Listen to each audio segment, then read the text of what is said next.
എബ്രായ ലേഖനം 6-ാം അധ്യായം 1-ാം വാക്യം താഴ്ത്തു വായിച്ചാട്ടെ. അതുകൊണ്ട് നിർജീവ പ്രവൃത്തികളെ കുറിച്ചുള്ള മാനസാന്തരം, ദൈവത്തിങ്കിലെ വിശ്വാസം, സ്നാനങ്ങളെ കുറിച്ചുള്ള ഉപദേശം, കൈവെപ്പ്, മരിച്ചവരുടെ പുനരുത്ഥാനം, നിത്യ ശിക്ഷാവിധി എന്നിങ്ങനെയുള്ള അടിസ്ഥാനം പിന്നെയും ഇടാതെ നാം ക്രിസ്തുവിനെ കുറിച്ചുള്ള ആദ്യ വചനം വിട്ട് പരിജ്ഞാന പൂർത്തി പ്രാപിക്കാൻ ശ്രമിക്കുക. ഒരു നിമിഷം കണ്ണുകളടയ്ക്കാം, നമുക്ക് പ്രാർത്ഥിക്കാം. നല്ല ദൈവമേ, ഞങ്ങളുടെ സ്വർഗീയ പിതാവേ, ഈ വചന ഭാഗത്തിനായിട്ട് ഞങ്ങൾ നന്ദിയോട് സ്തോത്രം ചെയ്യുന്നു. ഈ വചനത്തിൽ കൂടെ ദൈവത്തിന്റെ ആത്മാവ് ഞങ്ങളോട് ഇടപെടണമേ. അവിടുത്തെ വചനം തികവുള്ളതാണല്ലോ. ഇന്ന് പകൽക്കാലം ഞങ്ങളുടെ ബുദ്ധിയെ പ്രകാശിപ്പിക്കുവാൻ, ദൈവിക ജ്ഞാനത്തിൽ നിറയപ്പെടുവാൻ, ദൈവവചനത്തിൽ നടക്കുവാൻ തക്കവണ്ണം ദൈവം ഞങ്ങളെ സഹായിക്കണമെന്ന് പ്രാർത്ഥിക്കുന്നു. അതിന് ഓരോ കുഞ്ഞുങ്ങളെയും ദൈവം അഭിഷേകത്താൽ പുത്തൻ കൃപകളാൽ നിറയ്ക്കണമെന്ന് പ്രാർത്ഥിക്കുന്നു. സഭയുടെ ഓരോ പ്രവൃത്തികളുടെ മേലും ദൈവത്തിന്റെ ആത്മാവിന്റെ വിടുതലുകൾ ചലിക്കപ്പെടുവാൻ വേണ്ടി അവിടുത്തെ പുനരങ്ങളിലേക്ക് സമർപ്പിച്ച് പ്രാർത്ഥിക്കുക. അങ്ങനെ ഞങ്ങളുടെ പ്രാർത്ഥന കേട്ടിരിക്കുക. നന്ദി യേശു ക്രിസ്തുവിൻ ധന്യമുള്ള നാമത്തിൽ പിതാവേ, ആമേൻ. തുടർന്നുള്ള സമയം വളരെ ശ്രദ്ധയോടെ, വളരെ പ്രാർത്ഥനയോടെ ദൈവസന്നിധിയിലായിരിക്കാം. നമ്മൾ വായിച്ച എബ്രായ ലേഖനം 6-ാം അധ്യായം 1 മുതൽ താഴോട്ടുള്ള വാക്യങ്ങൾക്കകത്ത് ഹല്ലേലൂയ, നമ്മൾ വീണ്ടും ക്രിസ്തുവിനെ കുറിച്ചുള്ള ആദ്യ വചനം അതിൽ തന്നെ നിൽക്കാതെ വളർന്നു വരുവാൻ പൗലോസ് നമ്മെ ആഹ്വാനം ചെയ്യുകയാണ്. അനേകരും വിശ്വാസത്തിലേക്ക് ഇറങ്ങി പുറപ്പെട്ട് അവരുടെ യാത്രയിൽ സ്നാനപ്പെട്ടപ്പോൾ അവർ ആ സ്നാനം കൊണ്ട് അവരുടെ യാത്ര അവസാനിപ്പിക്കാറുണ്ട്. അതുപോലെ രക്ഷയുടെ അനുഭവത്തിലേക്ക് വന്ന് ആ രക്ഷയുടെ അനുഭവം കൊണ്ട് അവരുടെ ആത്മീക ജീവിതം അവിടെ സ്റ്റോപ്പ് ചെയ്യാറുണ്ട്. എന്നാൽ പൗലോസ് പറയുകയാണ്, നിങ്ങൾ ഓരോ ദിവസം കഴിയും തോറും ക്രിസ്തുവിനെ കുറിച്ചുള്ള പരിജ്ഞാന പൂർത്തി പ്രാപിക്കണം. സ്തോത്രം.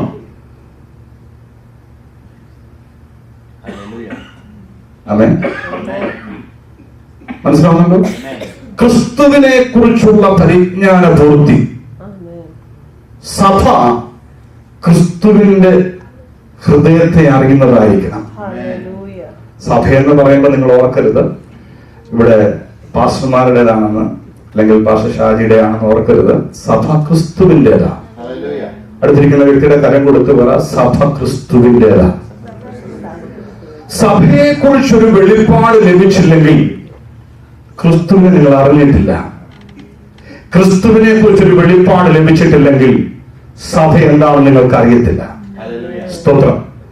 എഫെസോസിലെ സഭയിലാണ് പൗലോസ് ഏറ്റവും കൂടുതൽ വർഷം ചെലവഴിച്ചത്. 3 വർഷത്തോളം താൻ അവിടെ ശുശ്രൂഷയിലായിരുന്നു. എന്നാൽ അതിന്റെ നടുവിലും യേശുവിനെ കുറിച്ചുള്ള പരിജ്ഞാനം പ്രാപിക്കുമ്പോൾ പൗലോസിനെ പോലെ അധികാരത്തോടെ പറയുന്ന ഒരു വ്യക്തിയെ നമുക്ക് വേറെ കാണാൻ സാധിക്കത്തില്ല. അഭിഷിക്തന്മാർ അനേകരുണ്ട്. എന്നാൽ യേശു പറഞ്ഞു, നിങ്ങൾ എന്നെ അനുഗമിക്കുവിൻ. ഇത് പറഞ്ഞതുപോലെ തന്നെ പറഞ്ഞ ഒരേ ഒരു വ്യക്തിയുള്ളൂ ബൈബിളിൽ, അത് പൗലോസാണ്. സ്തോത്രം. ഞാൻ ക്രിസ്തുവിന്റെ അനുകാരി ആയിരിക്കുന്നത് പോലെ നിങ്ങളും എന്റെ അനുകാരികൾ ആയിരിക്കും. ഇത് പറഞ്ഞത് പല ഭാഗങ്ങളിൽ പറയുന്നുണ്ട്. 1 കൊരിന്ത്യർ ലേഖനം അതിന്റെ 11-ാം അധ്യായത്തിനകത്ത് പറയുന്നുണ്ട്. അതുപോലെ തന്നെ ഫിലിപ്പിയ ലേഖനം 3-ാം അധ്യായം 17-ാം വാക്യത്തിനകത്ത് പറയുന്നുണ്ട്. അവിടെ ഇങ്ങനെയാ പറയുന്നത്.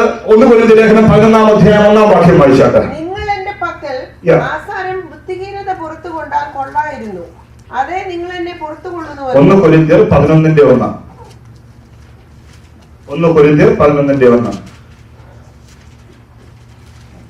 ഞാൻ ക്രിസ്തുവിന്റെ അനുകാരിയായിരിക്കുന്നത് പോലെ നിങ്ങളും എന്റെ അനുകാരികളാകുകയും. ഫിലിപ്പിയർ 3:17. അവിടെ പറയുക, ഞാൻ ക്രിസ്തുവിന്റെ അനുകാരിയായിരിക്കുന്നത് പോലെ നിങ്ങളും എന്റെ അനുകാരിയായിരിക്കും. സഹോദരന്മാരെ, നിങ്ങൾ എല്ലാവരും എന്നെ അനുകരിപ്പിൻ. ഞങ്ങൾ നിങ്ങൾക്ക് കാണിച്ച മാതൃക പ്രകാരം നടക്കുന്നവരെയും കുറികൊള്ളുവേ. ഞങ്ങൾ നിങ്ങൾക്ക് കാണിച്ചു തന്ന മാതൃക പ്രകാരം. നോക്ക്, ഒരു മാതൃകയാണ് പൗലോസ് പറയുക. ഞങ്ങൾ എന്ന് പറയുമ്പോൾ പുള്ളി ഒറ്റക്കല്ല, എന്റെ കൂടെ നിൽക്കുന്ന ആൾക്കാർ ഒരുമിച്ച് ഞങ്ങളെ നോക്ക്. ഞങ്ങളില് ഊനമുണ്ടോ? പഴയ നിയമത്തിനകത്ത് അറിയാം, യാഗം കഴിക്കുവാൻ ഒരു യാഗവസ്തുവിനെ കൊണ്ടുവരുമ്പോൾ, ഒരു യാഗമൃഗത്തെ കൊണ്ടുവരുമ്പോൾ പുരോഹിതൻ ചെയ്യുന്ന ഒരു കാര്യമുണ്ട്. ആ ആടിന്റെ അല്ലെങ്കിൽ കാളക്കിടാവിന്റെ ആ യാഗമൃഗത്തിന്റെ ശരീരത്തിന്മേൽ എന്തെങ്കിലും കുറവുകളുണ്ടോ എന്ന് താൻ പരിശോധിക്കും. ഈ പരിശോധിച്ച് കുറവുകൾ കണ്ടെത്താതെ വരുമ്പോൾ മാത്രമേ അതിനെ യാഗപീഠത്തിലേക്ക് കൊണ്ടുപോകുന്നുള്ളൂ. അപ്പോൾ പാപം നിറയപ്പെട്ടൊരു മനുഷ്യൻ അവന്റെ പാപക്ഷമയ്ക്കായിട്ട് ദൈവത്തിന്റെ സന്നിധിയിൽ കടന്നു വരുമ്പോൾ ഊനമില്ലാത്തൊരു മൃഗത്തെ വേണം ദൈവത്തിന് യാഗം കൊടുക്കാൻ.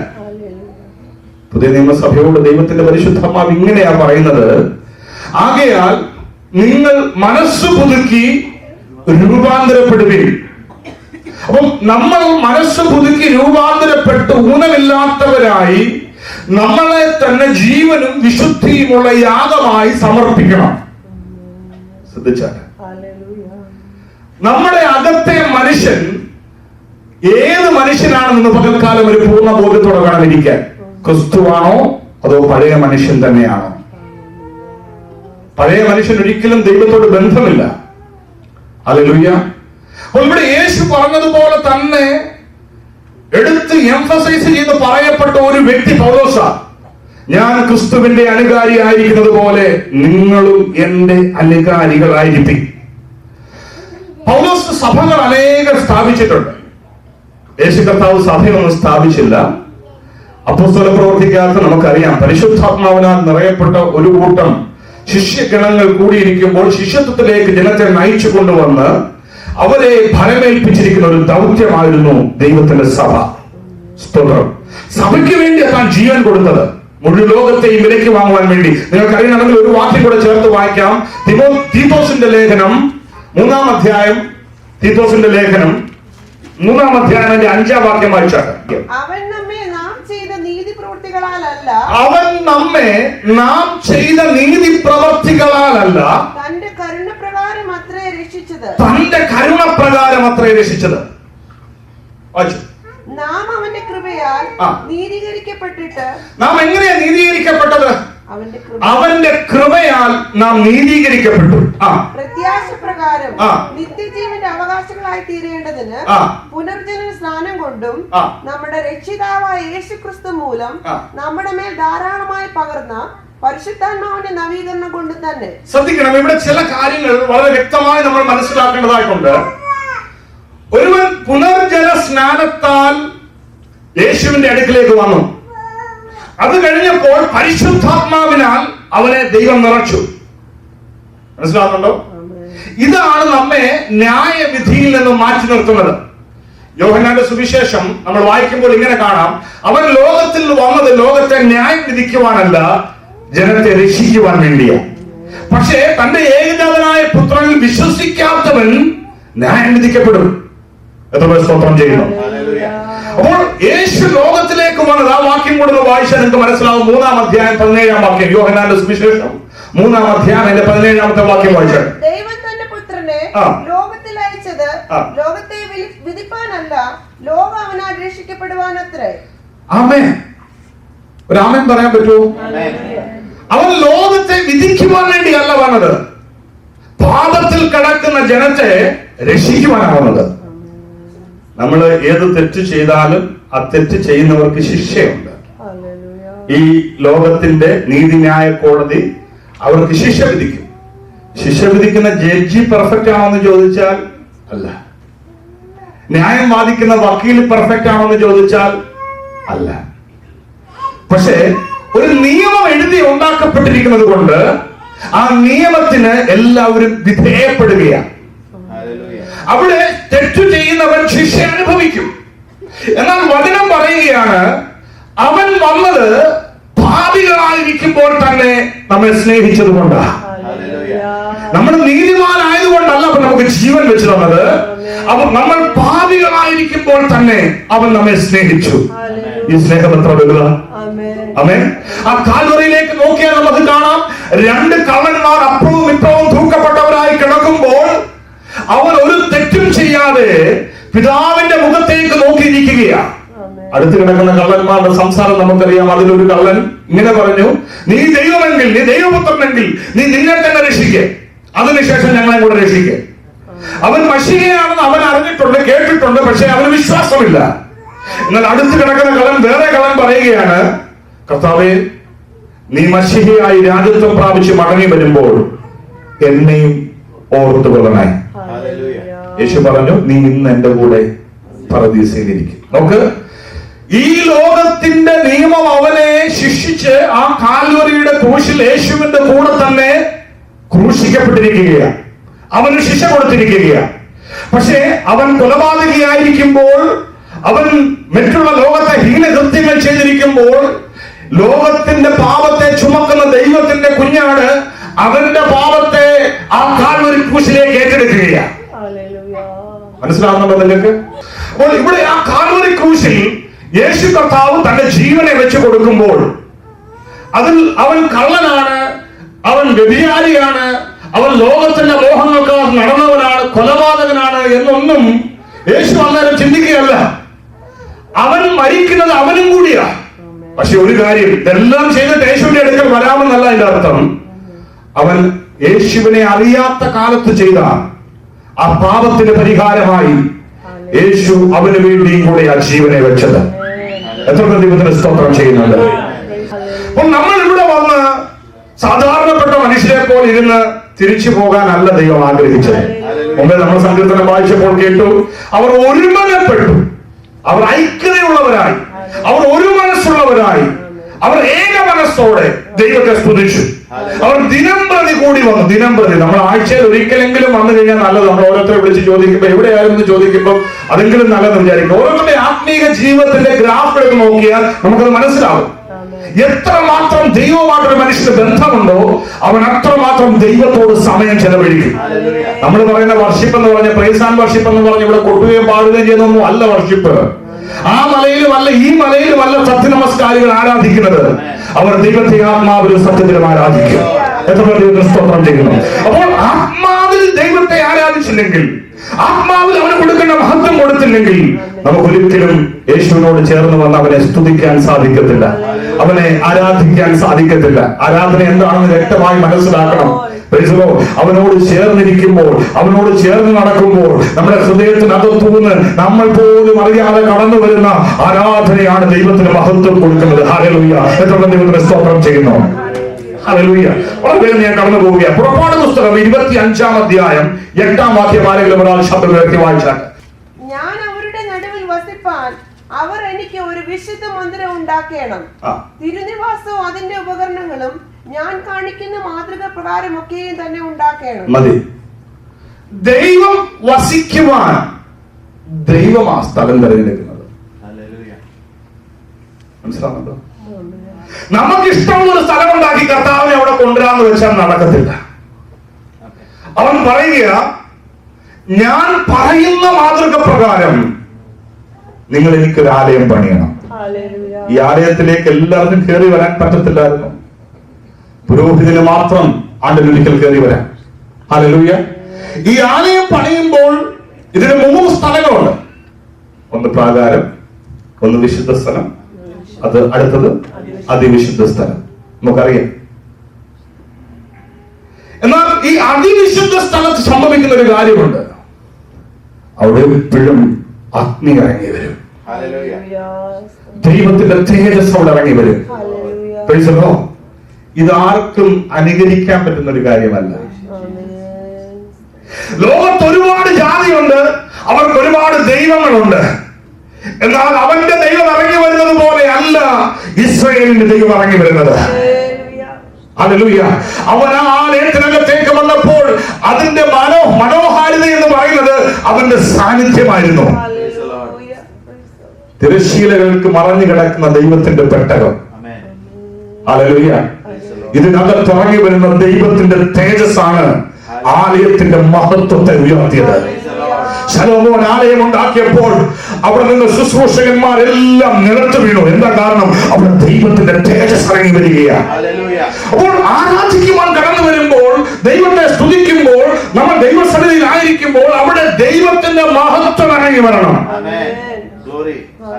അതിന് ഊനമില്ലാത്തൊരു ആരാധന ദൈവത്തിന് കൊടുക്കണം. സ്തോത്രം. ഹല്ലേലൂയ. ഹല്ലേലൂയ. എങ്ങനെയാ ദൈവം നമ്മിൽ പ്രസാദിക്കുന്നത്? എങ്ങനെയാ ദൈവം നമ്മിൽ വസിക്കുന്നത്? വചനം പറയുന്നു, നമുക്കൊരു നല്ല പുരോഹിതനുണ്ട്, പാപികളോട് വേർപെട്ടവൻ. ഹല്ലേലൂയ. ഇന്ന് പകൽക്കാലം ഞാൻ ചോദിക്കട്ടെ, ഈ വേർപാട് ആചരിക്കുന്ന എത്ര വിശുദ്ധന്മാരുടെ നടുവിലുണ്ട്? ഹല്ലേലൂയ. നമ്മുടെ അധരങ്ങൾ കൊണ്ടുള്ള വാക്കുകൾ, നമ്മുടെ ഹൃദയം കൊണ്ടുള്ള ചിന്തകൾ, നമ്മുടെ ജീവിതത്തിനകത്ത് നമ്മൾ കടന്നു പോകുന്ന വഴികളുള്ള പ്രവൃത്തി മണ്ഡലങ്ങൾ, ഇതെല്ലാം ദൈവത്തിന് പ്രസാദമാണോ, ഒരു ദൈവ പൈതൽ സംസാരിക്കുന്ന വാക്കുകളാണോ നാം സംസാരിക്കുന്നത് എന്ന് എത്ര പേർ ശോധന ചെയ്ത ഓരോ ദിവസവും സംസാരിക്കുന്നത്. ഹല്ലേലൂയ. പൗലോസ് പറയുക, ഞങ്ങളെ നോക്ക്, ഹല്ലേലൂയ, ഞങ്ങൾ ക്രിസ്തുവിന്റെ അനുകാരികളാണ്. അപ്പോൾ സ്നാനം നിത്യതയ്ക്കകത്ത് പോകുവാനുള്ള ആദ്യത്തെ ഒരു സ്റ്റെപ്പ് മാത്രമാണ്.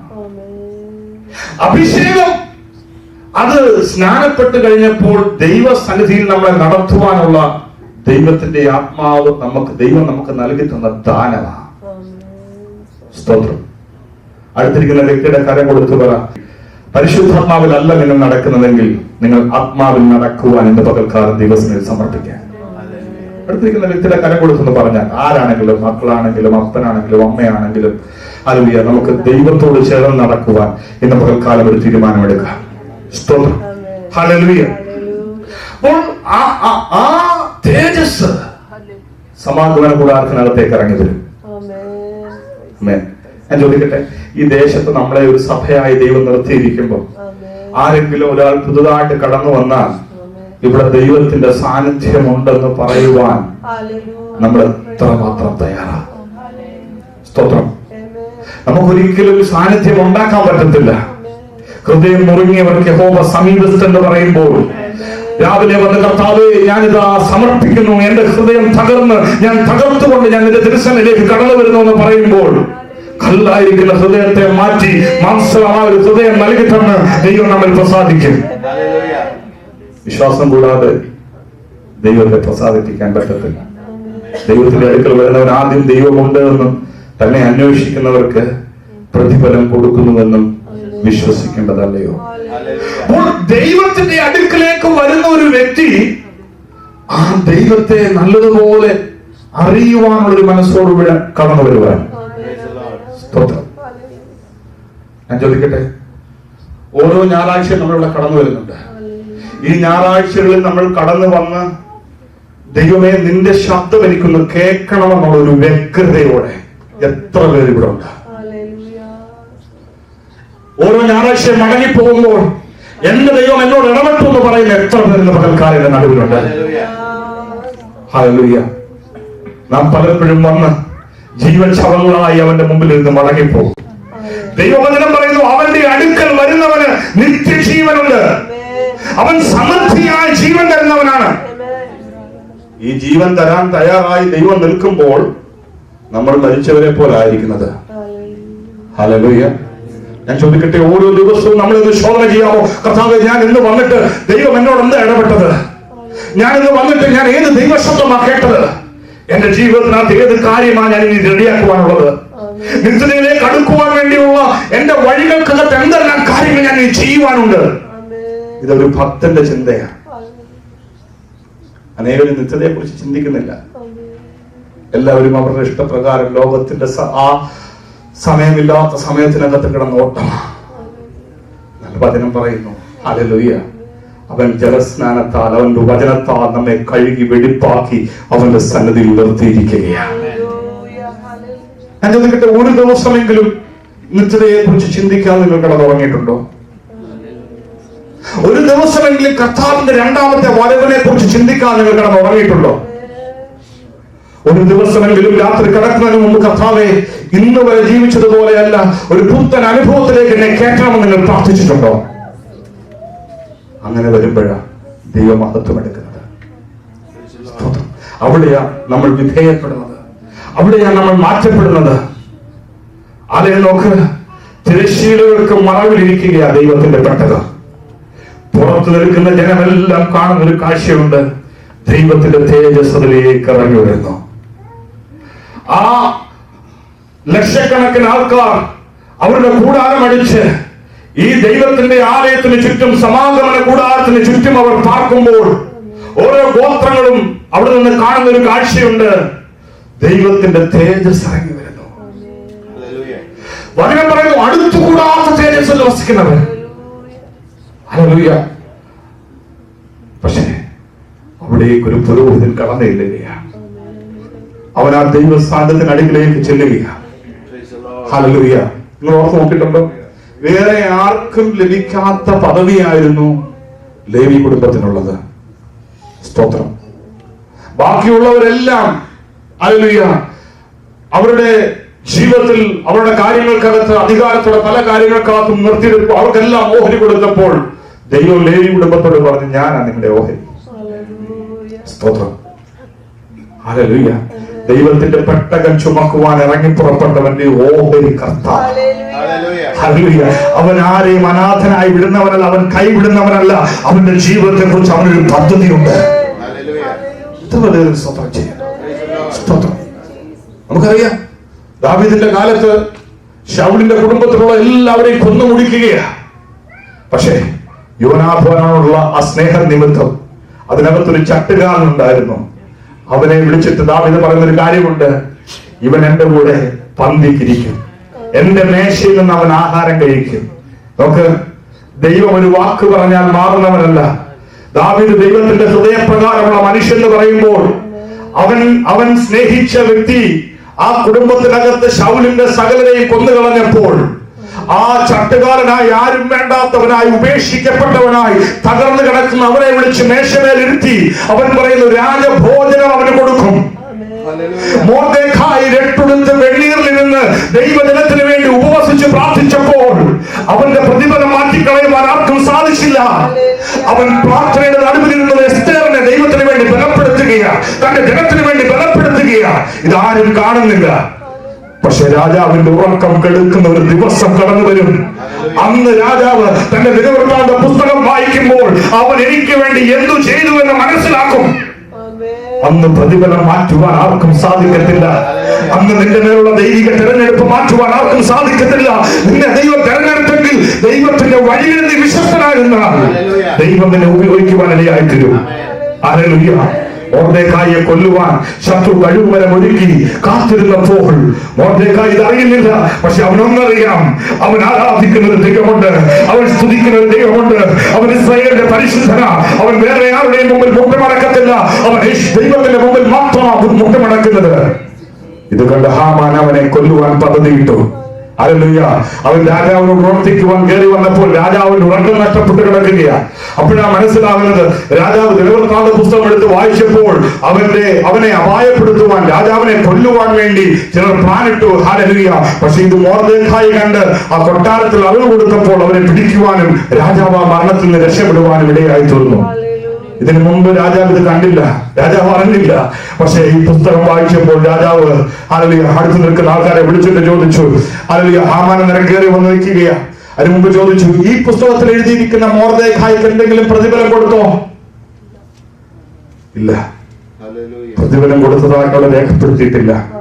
പക്ഷെ ഒന്നറിയാം, അവൻ ആ പട്ടണവാതിൽക്കൽ കിടന്ന് രട്ടുടുത്ത് വെണ്ണീരിനകത്തിരുന്ന് തന്റെ ജനത്തിന്റെ രക്ഷയ്ക്ക് വേണ്ടി പ്രാർത്ഥിക്കുകയാണ്. പ്രാർത്ഥിക്കുന്ന ഒരുവനെ ദൈവം കൈവിടത്തില്ല. ഇന്ന് പകൽക്കാലം ദൈവത്തിലെ നിങ്ങൾ പ്രാർത്ഥിക്കുന്നവരാണോ? ദൈവം ഒരിക്കലും കൈവിടുന്നവനല്ല. പ്രാർത്ഥനയാണ് നമുക്ക് ആവശ്യം. പ്രാർത്ഥനയാണ് നമ്മളെ നിലനിർത്തുന്നത്. പ്രാർത്ഥനയാണ് നമ്മളെ ദൈവത്തോട് ബന്ധിപ്പിക്കുന്നത്. പ്രാർത്ഥനയാണ് നമ്മളെ പാപത്തിൽ നിന്ന് വിടുവിക്കുന്നത്. പ്രാർത്ഥനയാണ് മറ്റുള്ളവരിൽ നിന്നെല്ലാം നമ്മളെ സംരക്ഷിക്കുന്നത്. ശ്രദ്ധിക്ക്, മൊർദെഖായി പട്ടണത്തിന് വെളിയിൽ കിടക്കുമ്പോൾ ഹാമാൻ വരികയാണ്. അവനെ കൊല്ലുവാനുള്ള പദ്ധതികളുമായി രാജാവിന്റെ അടുത്ത് വരികയാണ്. രാജാവിന്റെ അടുത്ത് വന്നിട്ട് രാജാവ് ചോദിച്ചു, ആരവിടെ? ഹാമാൻ കയറി വന്നു.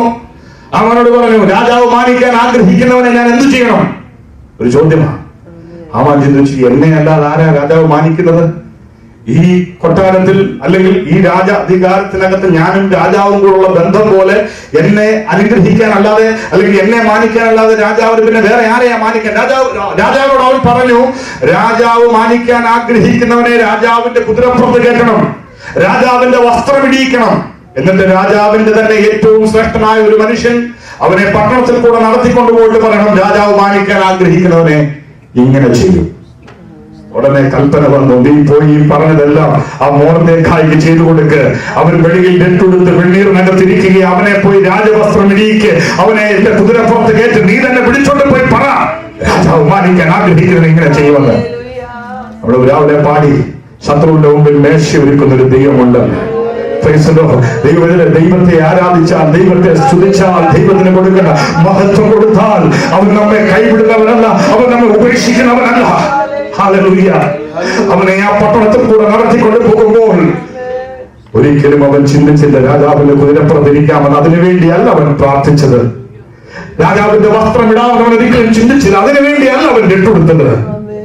പക്ഷേ ദൈവജനത്തിന് വേണ്ടി ഇടിവിലിരുന്നവന്റെ ഹൃദയത്തെ കാണുന്ന ഒരു ദൈവമുണ്ട്.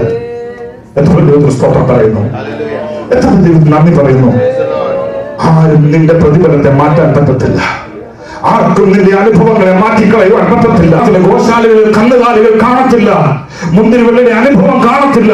എങ്കിലും ഞാൻ എന്റെ യഹോവയിൽ വിശ്വസിക്കുന്നുവെന്ന് ഹബക്കൂക്ക് പ്രവാചകൻ പറയുന്നത് പോലെ ഇന്ന് പകൽക്കാലം എത്ര പേർ പറയും, ഞാൻ എന്റെ പ്രതിഫലമായ എന്റെ ദൈവത്തിൽ വിശ്വസിക്കുന്നു. ഹല്ലേലൂയ. വളരെ വേഗം കടന്നു പോവുകയാണ്. യേശു കർത്താവിന്റെ ഈ ലോകത്തുള്ള അവന്റെ ജീവിതത്തിന്റെ നടുവിൽ അവൻ പിതാവിനോടുള്ള ആ സ്നേഹത്തെ ഓരോ ദിവസവും വർദ്ധിപ്പിച്ചു. പിതാവ് പറയാത്തതൊന്നും അവൻ ചെയ്തില്ല. ഒരത്ഭുതം ചെയ്താൽ, ഒരുത്തനെ സൗഖ്യമാക്കിയാൽ തന്റെ പിതാവിൽ നിന്ന് കേട്ടതാണോ എന്ന് ചിന്തിച്ചു മാത്രമേ അവൻ ചെയ്യത്തുള്ളൂ. കനാവിലെ കല്യാണത്തിന് നേരത്തെ അമ്മ പറഞ്ഞപ്പോഴേ വീഞ്ഞുണ്ടാക്കി കൊടുക്കാമായിരുന്നു. പക്ഷെ അവൻ പറഞ്ഞ നാഴിക വന്നില്ല. യോഹന്നാന്റെ കൈകീഴിൽ സ്നാനപ്പെടുവാൻ വേണ്ടി വന്നിരിക്കുമ്പോൾ പിതാവ് തന്നെ, പരിശുദ്ധാത്മാവ് തന്നെ അവിടേക്ക് കൊണ്ടുപോയത് കൊണ്ടാണ് സ്നാനപ്പെട്ടത്. അപ്പോഴാണ് പരിശുദ്ധാത്മാവ് അവന്റെ മേൽ വന്നത്, സ്വർഗം തുറന്നത്. പിതാവ് ആഗ്രഹിക്കാത്തതൊന്നും ചെയ്തില്ല. ഇതാ റിലേഷൻഷിപ്പ്. ഞാൻ ചോദിക്കട്ടെ, ഈ റിലേഷൻഷിപ്പ് ഇല്ലാത്തവരാണെങ്കിൽ ഇന്ന് പകൽക്കാലം തിരിഞ്ഞ് ചിന്തിക്കുക, ഞാൻ എങ്ങനെ ഒരു ദൈവപരമായിരിക്കുന്നതെന്ന്. സ്തോത്രം. അവന് പിതാവുമായിട്ടൊരു ബന്ധമുണ്ട്. നിങ്ങൾക്കറിയാമോ, യേശുവിന്റെ ഒരു പ്രാർത്ഥനയുണ്ട്, കർത്താവേ കഴിയുമെങ്കിൽ ഈ പാനപാത്രം എങ്കിൽ നിന്ന് നീങ്ങണം. എന്താ കാരണം? ഈ റിലേഷൻഷിപ്പ് കട്ടാവുകയാണ്, ഈ ബന്ധം മുറിഞ്ഞു പോവുകയാണ്, പിതാവ് കണ്ണടച്ച് മാറുകയാണ്. ഒരു നിമിഷം പോലും പിതാവുമായിട്ടുള്ള ബന്ധത്തെ മാറ്റി നിർത്തുവാൻ പുത്രൻ തയ്യാറായിരുന്നില്ല. നമ്മൾ വിചാരിക്കും ഈ ലോകത്തിന്റെ എല്ലാ പാവങ്ങളോട് വന്നപ്പോൾ കർത്താവ് മനസ്സ് തകർന്ന് പറഞ്ഞതാണ്. അല്ല, അവൻ ആഗ്രഹിച്ചൊരു കാര്യമുണ്ട്, ഞാനും പിതാവും ഒന്നായിരിക്കുന്നത് പോലെ നിങ്ങളും ഒന്നായിരിക്കണം. ഞാൻ പിതാവിനോട് അനുരൂപപ്പെട്ടിരിക്കുന്നത് പോലെ നിങ്ങളും എന്നിൽ പിതാവിനോട് ഒന്നായിരിക്കണം. സ്തോത്രം. അവൻ പറയുക, കർത്താവേ സാധിക്കുന്നില്ല. അവൻ മനുഷ്യനായി ഭൂമിയിൽ കടന്നു വന്നു. പക്ഷേ അവന്റെ ദൈവത്വം അവനിൽ ഉള്ളപ്പോൾ തന്നെ അവൻ പിതാവിനോടുള്ള ആ സമത്വത്തെ മുറുകെ പിടിക്കാതെ അവൻ വേഷത്തിൽ മനുഷ്യനായി നമ്മുടെ ഇടയിൽ നടന്നപ്പോഴും അവൻ ആ പിതാവുമായിട്ടുള്ള ബന്ധം ദൃഢമാക്കിക്കൊണ്ടിരുന്നു. ഞാൻ ചോദിക്കട്ടെ, ഒരു നിമിഷമെങ്കിലും ദൈവത്തെ പിരിഞ്ഞിരിക്കുമ്പോൾ വേദനയുള്ളവർ ആരും ഇവിടെ?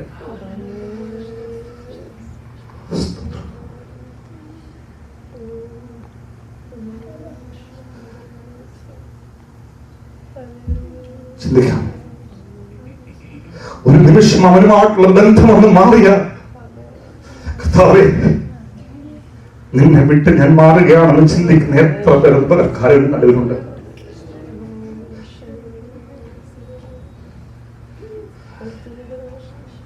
വലിയ ദൈവത്തിന്റെ ആത്മസാന്നിധ്യത്തെ തൊടുകയാണ്. പകൽക്കാലം ഹൃദയത്തിനകത്തേക്ക് ദൈവത്തിന്റെ പരിശുദ്ധാത്മാവ് തൊട്ടുകൊണ്ടിരിക്കുകയാണ്. നിങ്ങൾക്കറിയാം, ദൈവത്തിന്റെ ആത്മാവിന്റെ പകൽക്കാലം ചില സ്പർശിക്കുക. നിങ്ങൾക്കറിയാമോ, ആ ദൈവത്തോടുള്ള ബന്ധം. ഞാൻ സ്നാനപ്പെട്ടത് എന്തിനാ? ഞാൻ എന്റെ പഴയ സമുദായത്തെ വിട്ടിറങ്ങിയത് എന്തിനാ? യേശുവിനോടൊന്ന് ചേരാനാണ്. യേശുവിനോട് ചേർന്ന് ഈ ചേർച്ചയിൽ നിന്ന് നിങ്ങളെ മാറ്റുന്നതാണ് ആ പൗലോസ് പറയുന്നത്. കഷ്ടതയോ പട്ടിണിയോ നഗ്നതയോ ആപത്തോ കടലിലെ ആപത്തോ കരയിലെ ആപത്തോ കള്ള സഹോദരന്മാരുടെ ആപത്തോ എന്തു വന്നാലും ക്രിസ്തുവിന്റെ സ്നേഹത്തിൽ തന്നെ വേർതിരിക്കുവാൻ സാധിക്കത്തില്ല. ഈ സ്നേഹമാണ് നിന്നെ പലതിൽ നിർബന്ധിക്കുന്നത്. ഈ സ്നേഹമാണ് നിങ്ങളെ പലതിലേക്ക് നടത്തുന്നത്. ഈ സ്നേഹം ആ സഭയെ കുറിച്ചുള്ള അകത്ത് ദൈവിക വെളിപ്പാടുകൾ തരുന്നത്. ഈ സ്നേഹമാണ് യേശുവിന്റെ കാൽവരി മരണത്തെ നമ്മുടെ ജീവിതത്തിനകത്ത് ഏറ്റെടുക്കുവാൻ, ഞാനും ആ ക്രൂശിൽ കിടക്കുന്നവനായുള്ള ചിന്ത കൊണ്ടുവരുവാൻ ഇടയാക്കുന്നത്.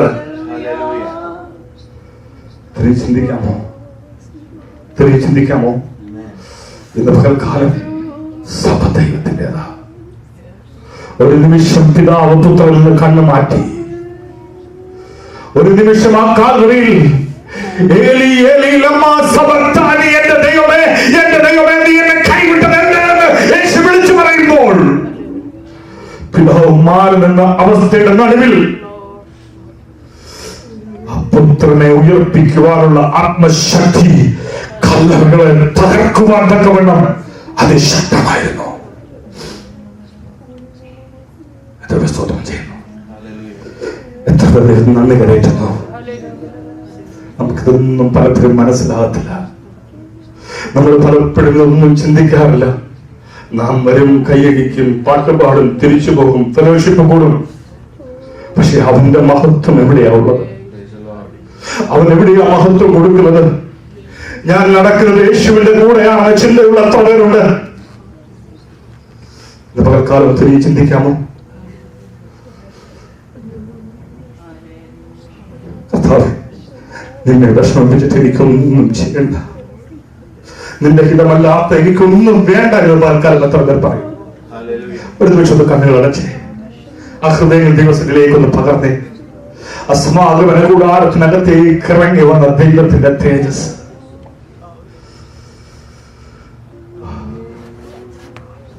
ഈ ആലയത്തിനകത്തേക്ക് വരുന്ന ദിവസങ്ങളിൽ ഇറങ്ങി വരട്ടെ. ഓരോ കുടുംബങ്ങൾക്കകത്തേക്ക് ഇറങ്ങി വരട്ടെ. ഓരോ കുഞ്ഞുങ്ങൾക്കകത്തേക്ക് ഇറങ്ങി വരട്ടെ. തലമുറകൾക്കകത്തേക്ക് ഇറങ്ങി വരട്ടെ.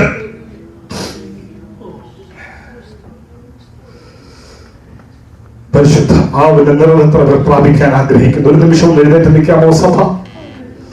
ഞാൻ വലിയ ദൈവ സാധ്യത കാണുകയാണ്. കർത്താവിന്റെ ഹൃദയത്തെ ഞാൻ കാണുകയാണ്.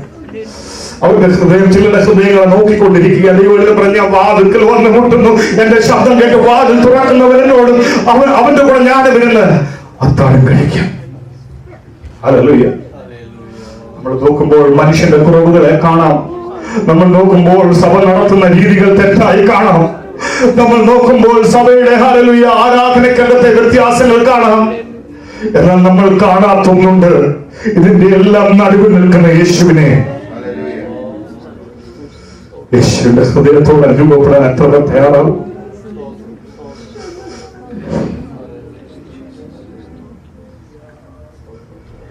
ഇന്ന് പകൽക്കാലം നമ്മുടെ ഹൃദയങ്ങളെ തന്നെ ശോധന ചെയ്യാം. ഓരോ ഹൃദയങ്ങളും ദൈവത്തിലേക്കൊന്ന് പകർന്നാട്ട് ഒരു വലിയ ആത്മസാന്നിധ്യത്തിന്റെ നിറവിലേക്ക് സഭ ഒന്ന് മാറ്റപ്പെടട്ടെ. വെറുതെ ഉറങ്ങുന്ന സഭയായിട്ടല്ല, ഉണർന്നെഴുന്നേറ്റ് ദൈവത്തിന് വേണ്ടി പണിയുന്ന ജനമായി തീരുവാൻ നമ്മെ ദൈവകരങ്ങളിലേക്കൊന്ന് സമർപ്പിച്ചാട്ട്. ഹല്ലേലൂയ. എല്ലാ കരങ്ങളും ഒന്ന് കോർത്തു പിടിച്ചേ, എല്ലാ കരങ്ങളും ഒന്ന് കോർത്തു പിടിച്ചേ. ഇന്ന് പകൽക്കാലം സഭയെന്നുള്ള പൂർണ്ണ ബോധ്യം, ഞാനും നിങ്ങളും കർത്താവിന്റെ ശരീരമാണെന്നുള്ള ഒരു പൂർണ്ണ ബോധ്യം എത്ര നിൽക്കുന്ന പകൽക്കാലമുണ്ട്. നമ്മൾ നിന്നതല്ല, ദൈവം നമ്മെ നിർത്തിയതാ. നമ്മൾ നേടിയതല്ല, ദൈവം എല്ലാം തന്നതാ. നമ്മളിതൊക്കെ പാടും. പക്ഷേ ദൈവം തന്നതിനെ നമ്മൾ സ്നേഹിക്കുമ്പോൾ ദൈവത്തെ പലപ്പോഴും നമ്മൾ മറക്കും. ദൈവം നിർത്തിയതിനെ കുറിച്ച് നമ്മൾ ഓർക്കുമ്പോൾ നമ്മളെ പലപ്പോഴും നമ്മൾ കാണും. ഓരോ പാട്ടിനകത്തും നമ്മളെ തന്നെയാണ് ഉയർത്തുന്നത്. ഞാൻ ഇന്ന് പകൽക്കാലം എന്ന് പറ, യേശുവേ അങ്ങൊന്ന് മഹത്വം എടുക്കണേ. യേശുവേ അങ്ങയുടെ സ്നേഹമെന്നിലേക്കൊന്ന് പകരണമേ. യേശുവേ ഇന്ന് ഞാൻ വന്നത് എന്റെ ജീവിതത്തിനകത്തൊരു വലിയ മാറ്റത്തിന് കാരണമായി തീരണമേ.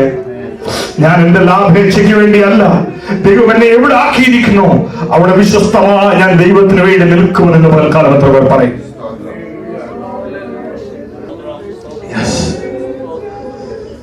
ഓ, അന്യഭാഷയുള്ളവർ അന്യഭാഷയിൽ ദൈവത്തെ മഹത്വപ്പെടുത്തിക്കാതെ സ്തുതിയുടെയും സ്തോത്രത്തിന്റെയും ശബ്ദം ഉയരപ്പെട്ട ദൈവത്തോട് സ്നേഹം തോന്നുമ്പോൾ നാം അറിയാതെ ദൈവത്തെ സ്തുതിച്ചു പോകും.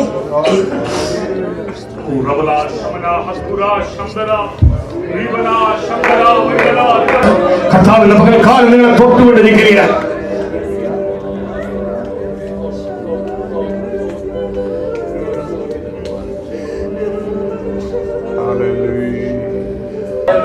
ഒരു നിമിഷം ദൈവത്തിന് വേണ്ടി അല്പസമയം വിട്ടുകൊടുക്കാമോ?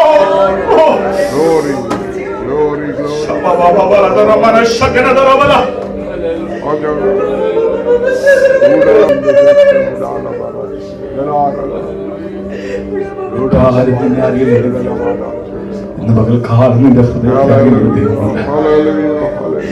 മറ്റാരും നിന്റെ കൂടെ നിന്നില്ലെങ്കിലും നിനക്ക് വേണ്ടി പതിക്കുകയും മറ്റാരും നിന്റെ ദർശനം കാണുന്നില്ലെങ്കിലും നിന്റെ അകത്ത് ദർശനം പകർന്നവർ നിന്റെ കൂടെ ഉണ്ട്.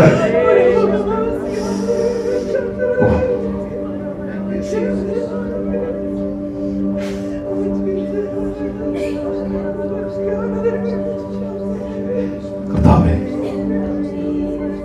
അവിടുത്തെ സഭയെ തൃക്കരങ്ങളിലേക്ക് സമർപ്പിക്കുകയാണ്. ഓരോ കുടുംബങ്ങളെയും അവിടുത്തെ തൃക്കരങ്ങളിലേക്ക് സമർപ്പിക്കുകയാണ്. ഓരോ വ്യക്തികളെയും തുടരണമേ. ഇന്ന് പകൽക്കാലം അവർ മടങ്ങിപ്പോകുമ്പോൾ ആത്മാവിന്റെ വലിയ നിറവോടെ അവർ മടങ്ങിപ്പോകാൻ സഹായിക്കും. സമാഗമന കൂടാരത്തിലേക്ക് ഇറങ്ങി വന്ന ദൈവത്തിന്റെ തേജസ്, ശലോമോദാലേക്ക് ഇറങ്ങി വന്ന ദൈവത്തിന്റെ തേജസ് വീണ്ടും ഞങ്ങൾക്കൊന്ന് കാണുവാൻ, ഈ ദേശമൊന്ന് കാണുവാൻ അഗാപ്പെ ചർച്ചയെ ഉപയോഗിക്കണമെന്ന് പ്രാർത്ഥിക്കുന്നു.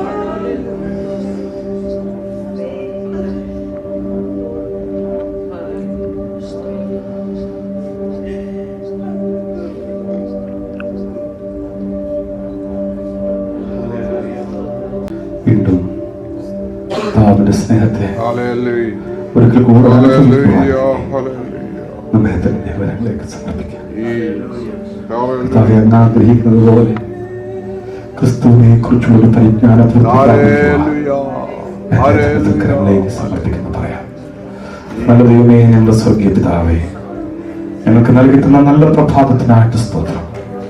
സഭയെ ദൈവം അനുഗ്രഹിക്കണമേ. ഓരോ കുടുംബങ്ങളെയും ദൈവം അനുഗ്രഹിക്കണം.